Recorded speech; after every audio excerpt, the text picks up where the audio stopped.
Quelle joie de pouvoir vous retrouver une fois de plus pour partager la parole de Dieu dans notre mission Exhortation de minuit. Je suis votre ami, le docteur Samuel L. Wabantou. Nous poursuivons avec notre thème de la semaine, à la conquête de l'impossible. Oui, l'impossible, ce qui est défini comme ce qui ne peut pas exister ou bien ce qui est difficile à atteindre, ce qui est improbable, ce qui est irréalisable, ce qui est hors de portée, hors de nos capacités.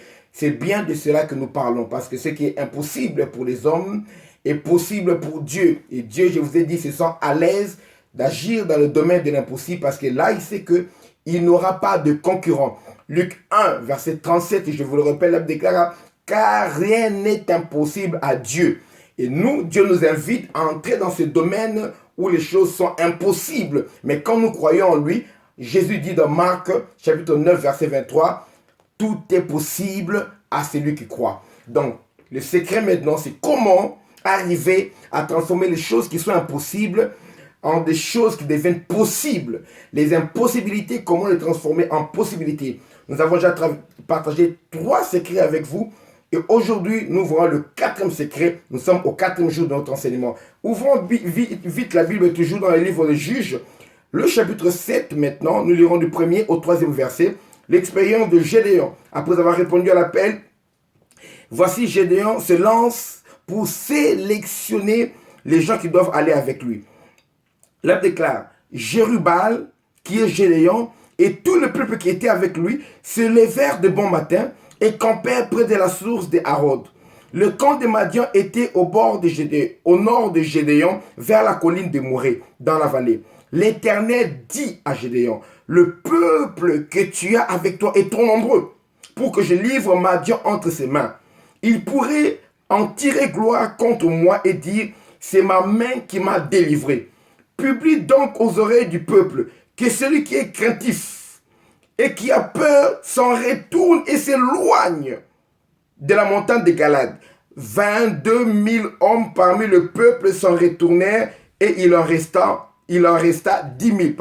Bien aimé, quand Gédéon est sorti pour aller combattre, rappelez-vous dans notre enseignement concernant les relations, je vous ai dit que tout être humain, toute personne que Dieu place à côté de nous est une bénédiction pour nous. C'est pourquoi aujourd'hui nous allons parler des associés. Dans la vie, Dieu nous donne des associés à long terme et des associés circonstanciels. Dans toute démarche, dans tout ministère, dans toute mission que Dieu nous confie, dans toute entreprise que nous aurons à faire, nous allons avoir des associés ou bien de la compagnie, des gens qui vont marcher avec nous pour nous aider à atteindre nos objectifs. Et Gédéon ne pouvait pas délivrer le peuple d'Israël seul. Il a reçu la vision, il a reçu cet appel, mais il y a toujours des accompagnateurs de la vision que Dieu nous donne. Alors Gédéon sort, il lance un appel au peuple d'Israël.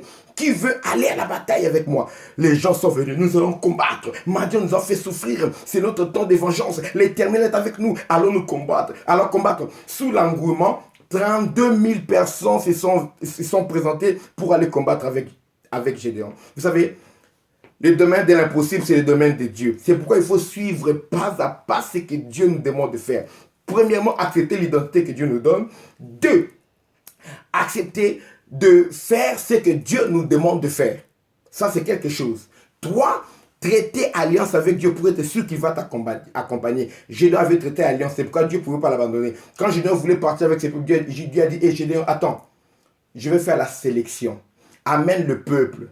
D'abord, tout ce peuple-là lance seulement une parole, que c'est celui qui a des doutes, que c'est celui qui a peur, que c'est celui qui est craintif, qui rentre chez lui. Bien aimé, des 32 000 personnes qui étaient là, 22 000 sont rentrés chez eux. Ils ont dit, oh non, on ne va plus se battre, comme il en est ainsi, bon c'est vrai, j'ai peur, et puis c'est parti. Écoute, si tu veux aller à la conquête de l'impossible, c'est le secret que je te partage aujourd'hui.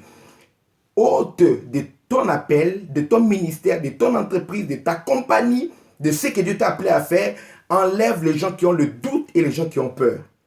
Les gens qui ont des doutes et qui ont peur sont des ennemis, mais qui sont dans ton camp.